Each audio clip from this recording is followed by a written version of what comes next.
Listen, I'm sure you're ready to take your business to the next level and really start working with the clients that you desire to work with. But I know there has to be a thing, something that's keeping you at around 3,000 or 5,000 a month. Maybe you haven't even reached that point yet, but that was to me in the beginning of my career when I first started my business. I was pretty desperate. I was taking every job that came across my desk. But today, I'm glad to say that we cleared $10,000 easily, and now we have a choice on deciding who we want to work with. If you're ready to take your business to another level, gain more profits, as well as build a team and ultimately build a successful business, then the first thing you have to do is find out who you're marketing to and target them and talk to them the way that they want to be addressed. By the end of this video, you'll have a clear idea of who you're selling to, what moves the needle for them, and how to get in front of them to make the sale. So let's get right into it. So we all know what it takes to have a business. There's 3 basic elements of any business. Of course, it is have something to sell.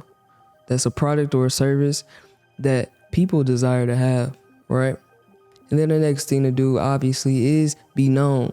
Because if you're not known and if people don't know what you have to offer, then there's no chance of you gaining the sales or growing and scaling the business the way that you desire. And then the last thing for you to do is go ahead and sell. Go ahead and gain and acquire the customers that inquire about what you have to offer. One thing that I do want to point out with this is getting to the point where you're able to track everybody who's interested and keep them in the pipeline until you are able to ultimately get the sale. And I know what you're thinking, this is business basics, I know this already. Yes, but I feel like it's always important for me to reiterate that, because you may have these 3 things, but one of the key elements of having a business is continuous improvement. Continuously improving the product, improving ways that you promote it, and improving the process of making those sales as well. So let's talk about finding your customer. There are 4 elements of a good market. So the first thing we have to have is a pain point. Why would somebody want what you have to offer? What values is that bringing to their life, and what is that fixing for them? So the second one is purchasing power. Does the people that you are targeting, do they have the funds to pay for the product, as well as pay for your time and the services and for your team, so that you can end up in the green and not the red when it comes to profits? Number 3, you want to be easily discoverable. Where are they finding you? How are you positioning yourself and your brand and your products to be where your audience is, so that you can easily get the sale?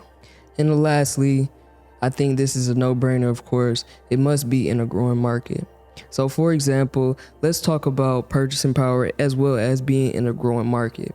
So I always like to bring up this example. If someone was actually selling resume services, like you help someone build their resume so they can go get a job, it's a great idea, especially if that's something that you feel passionate about, helping people as well as allowing people to really shine through their values and their skill set. But the thing about that is, how can you maintain and grow a successful business if you're working for people who, one, may or may not have a job at the moment, and it may not be worth your time.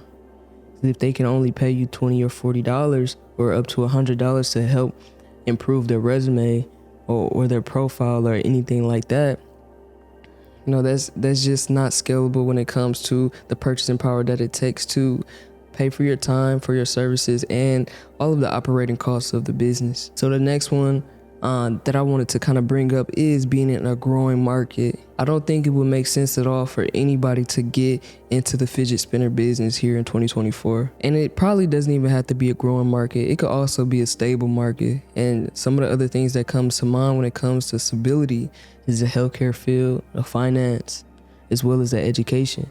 Those are growing markets and stable markets that have been here for a long time and will be here continuously for a long time in the future as well. All right, so obviously we have a product to sell. We must have at least a customer persona or an avatar or an ideal person who we want to get in front of and target. And there's obviously reasons for that. I'm not going to get into the age, occupation, and income, because that's something that I believe that you can do on your own, and this tends to change. So if you're already in a business right now currently and you're looking for ways to improve your customer persona, one thing that I would say is the 80-20 rule. With 20% of your customers, 80% of your income is coming from them. And those are the best customers that you have, the best customers that you would probably want to work with. So what you have to do is just pretty much find what is in common, what's the common factors with that individual or that type of company or that type of customer that you enjoy, that you can continuously go after when it comes to getting in front of them and portraying your business in a way that appeals to them. So now that you have that person in mind or that business in mind or that ideal customer in mind, it's imperative to know how they like to be addressed, okay? So for example, we all know about Apple, right? They have luxury products. They're not always the first one to come out with these products. And a good example is coming out with the Vision Pro, and they made it, exceptionally well and at a much higher rate than something that has been out already, like the Meta Quest, right? But the thing about Apple is that they have the trait of releasing pristine products that people desire to have. And it could be for multiple reasons. Could it be status? Could it be quality?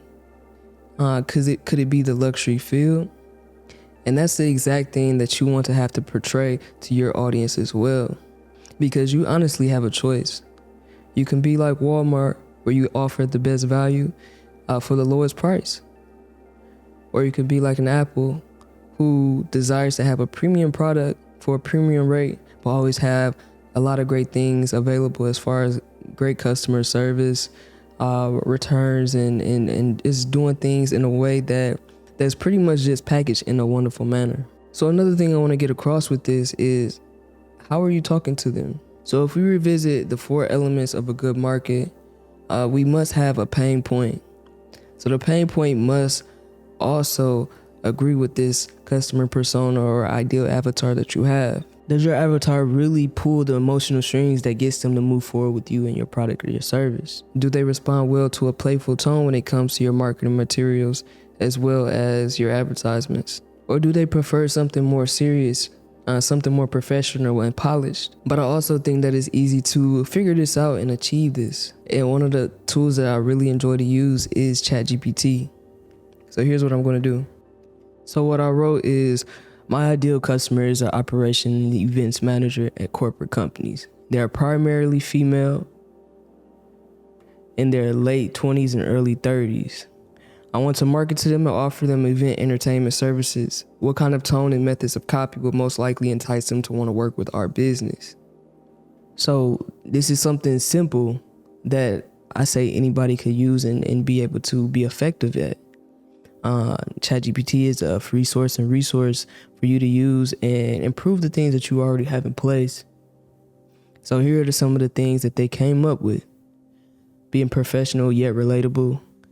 The tone being confident and assuring, as well as modern and trendy. Especially women, they love trendy things. They love innovative ideas and messages to appeal to their desire for fresh and exciting events. Anything to make the event exciting, that's what they're all for. So I didn't even ask for this, but ChatGPT also gave methods and copy ideas for email marketing, as well as social media posts and even website copy and LinkedIn articles, right? They even gave a networking and direct outreach message as well. Like, this is gold. You are able to use this same type of prompt and be able to use this for your ideal customer as well in your business. But I did want to get back to finding our customer persona as well as getting in front of them. So obviously we want to make online marketing efforts when it comes to social media posts, email marketing, website design, as well as many other things. But how can we actually get in front of them? How can we meet them? How can we make sure that we're positioning, if we do start to pay for ads, how can we get directly in front of them when it comes to advertisement or meeting them in person, whether it be at a trade show or at events? It may start with talking to your top 20% of clients that fits within this ideal avatar and customer persona. Talking to them and figuring out what do you like to do? Where do you hang out at? What are your interests? And see if that aligns, right? But another thing that you could do besides that interview type of research that you're doing with clients that you already have, it shouldn't be a problem to even do that because you already have a relationship with them, and that's just getting to know them a little bit better. But if you don't have the opportunities to do that, obviously the next thing I'm going to tell you to do is go ahead and go to Chat GPT again to find out how you can get in front of this particular type of audience. All right, so I used the same beginning from the last one, and I also added these questions, this statement, and then the questions to follow. Maybe looking to start running advertisements or even attempting to meet this kind of individual in person. What kind of keywords should I be using in my ads?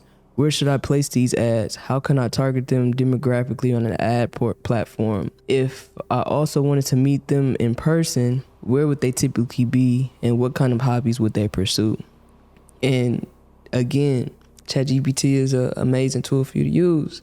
They came up with some primary keywords: corporate event entertainment, event planning services, corporate event ideas, professional event entertainment.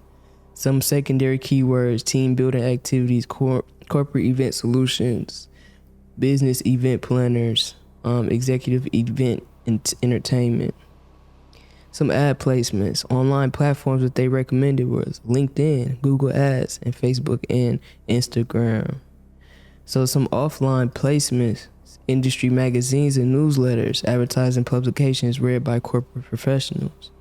And even if you wanted them to expand on anything that they say, you can say what kind of publications are read by corporate professionals, and they'll come up with that too. So really easy: Harvard Business Review, Wall Street Journal, Bloomberg Business Week, Inc. Magazine, Fast Company, and then some other things like special events magazines, meetings and conventions, BizBad. Like, man, come on. Use these free resources and free tools. And then I'll also see like some of the targeting demographics, some great things to use, the job titles. We even have interests and more interests here. And then a location, corporate headquarters, urban areas and business districts. And how to find them in person: professional networking events, corporate events, and organized seminars and parties, and co-working spaces like WeWork. It can't get no better than this, right? And then other common hobbies: yoga, dining and socializing, professional development workshops and seminars. They could also be interested in arts and cultures. Like, this was just nail on the head. Like, it hit the head perfectly. So we're back here at the customer persona and customer avatar and ideal customer. So now we're clear on who we're selling to. We also know what moves the needle for them with their pain point. And now we also know how to get in front of them to make the sale. Now all it takes is for you to do it. So will you get out there? Will you start putting in the work and putting in the action to take your business to the next level? Because it's all laid out for you. There's tools in place to make things easy. All you have to do now is just get out there and start meeting new people. Take that leap, take that step in improving your business, bringing in more profits, and being able to grow your team because more money is coming in. If you like this type of content, you want to know more ways that you can improve your business, improve your marketing, check us out, and I'll see you in the next video.